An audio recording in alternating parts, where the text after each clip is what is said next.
Bonjour à toutes et à tous, chères lectrices et chers lecteurs assidus du Corbeau News Centrafrique. Gisèle Moloma est ravie de vous retrouver pour une nouvelle émission dédiée à l'analyse de l'actualité brûlante de notre pays.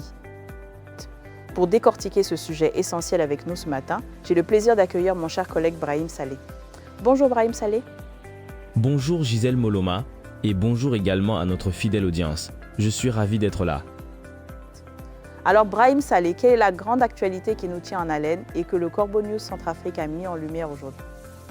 Gisèle Moloma, nous allons nous pencher sur un sujet qui fait frissonner, le pacte diabolique que l'empereur Faustin Archange Touadéra aurait signé avec les forces russes, un arrangement qui, à en croire l'article que nous allons discuter, semble se retourner carrément contre les Centrafricains.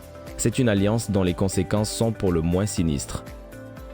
C'est une lecture des plus inquiétantes, Brahim Saleh. L'article du Corbeau News Centrafrique commence en affirmant avec une fermeté absolue que rien ne peut justifier cette importation de criminels russes en République centrafricaine.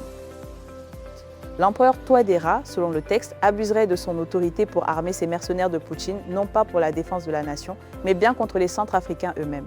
L'empereur sacrifierait la paix civile de tout un peuple juste pour garantir son maintien au palais. C'est une accusation gravissime.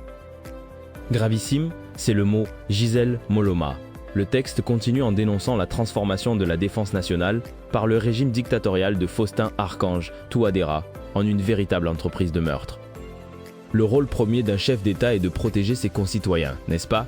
Mais là, l'empereur Faustin Archange Touadéra détourne carrément les ressources du pays pour entretenir ses milices russes. C'est un abus de confiance qui prive notre armée régulière de moyens, tout ça pour engraisser des tueurs à gages sans foi ni loi. L'article le dit clairement, ce pacte entre le palais de Bangui et ses forces occultes constitue une trahison directe du serment qu'il a prêté en 2016. Une trahison aux conséquences dévastatrices sur le terrain.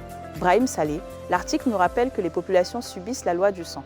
Les hommes du dictateur et leurs alliés étrangers occupent sans scrupule nos zones minières, pillant nos richesses pour financer la terreur qu'ils imposent. Cet accaparement criant de souveraineté ne laisse aucune place au développement.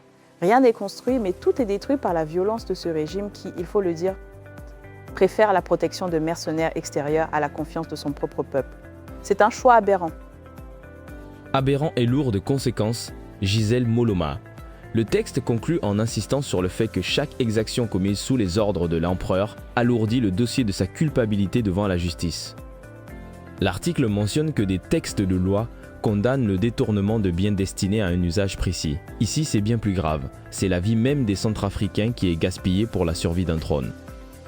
Le dictateur utilise la force brute pour faire régner un silence de mort. La sécurité n'est plus qu'un slogan vide, une couverture pour un système où le mercenaire est roi, tandis que le citoyen reste une cible permanente. C'est une triste réalité que le Corbeau News Centrafrique dénonce sans relâche. C'est un constat édifiant et une dénonciation ferme, Brahim Saleh. Cet article incisif est signé par Eric Azoumi. Nous le remercions pour cette analyse essentielle. Absolument, Gisèle Moloma, et pour toutes celles et tous ceux qui souhaiteraient contacter Corbeau News Centrafrique, partager des informations ou réagir à nos émissions, vous pouvez nous joindre par téléphone ou WhatsApp au +236 70 16 44 65. Merci de nous avoir suivis et à très bientôt.